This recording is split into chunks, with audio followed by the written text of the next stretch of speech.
You heard during our traffic report this morning that Rob Byrne, who's usually based in Cape Town, is actually up in Johannesburg this morning. And the reason that he is here is because the Johannesburg Roads Agency is set to hold a media briefing about the resumption of the M1 Bridges and Highway Rehabilitation Project, which commences on the 27th of February. This session will also give feedback on the collapse of a bridge last October on the Grayston off-ramp in Sandton. Viewers, particularly those in Johannesburg, are urged to make note of communication channels as the project is expected to cause significant traffic disruptions. So let's get a bit more details. And joining us in studio is the Acting Managing Director of the Johannesburg Roads Agency, Mpho. Good to have you. Welcome to Morning Live. Thanks, Leanne, and thanks morning to your viewers. So an inquiry, let's begin with the Grayston Bridge. An inquiry into the collapse of the Grayston off-ramp structure started on Monday. How is this going to affect the resumption of these projects?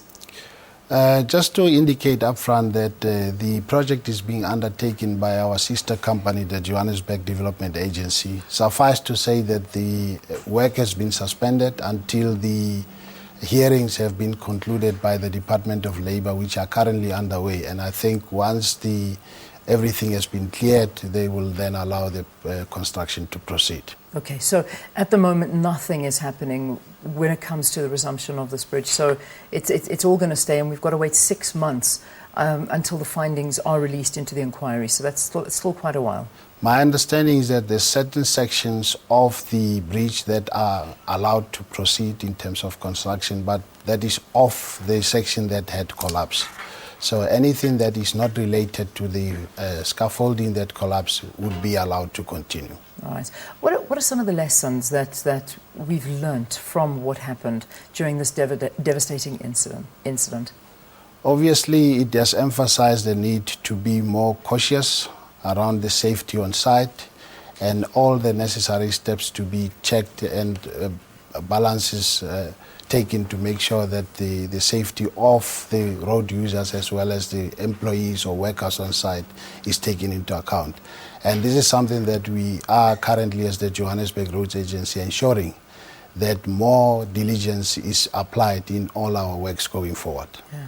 In terms of appointing service providers, I mean, you know, the reality is obviously Murray and Roberts had a great reputation and something went wrong along the lines there. But for future service providers, what is the protocol now? Well, normal process of procurement allows for due diligence to be done on all procurement or appointment of service providers, and this is being applied right through all our appointments that we currently make. And we are going to make sure that all the necessary requirements with regard to health and safety compliance are being taken care of, thoroughly so, to ensure that we avoid the recurrence of what happened at Grayston. Let's talk about this M1 Rehabilitation Project. What does it involve? The M1 Rehabilitation of bridges entails the repairs to the various bridge structures along the M1. And in this case in particular, there's 3 bridges that we are currently attending to, which is the Oxford and Federation Bridge, which is one of the projects. The second one is the work that we'll be doing on the double-decker section. Now, I can imagine it's going to have some big disruptions to commuters. These are the busiest highways in the country. What's going to happen? Obviously, yes, Leanne, there's going to be disruptions to the traffic flow in that particular section of the road. And we have taken measures or put measures in place to make sure that we minimize the disruptions. So for the double-decker bridge, a lot of the work will be done at night, which minimizes the impact. And in fact, most of the work will also be done off-peak to make sure that there's minimum disruption on traffic flow. Unfortunately, for the work that is being done on Oxford and Federation bridges, because of the nature and the location of that work, most of it is being done at daytime. But we have made traffic accommodation to make sure that people safely pass through that section. But we will be posting messages.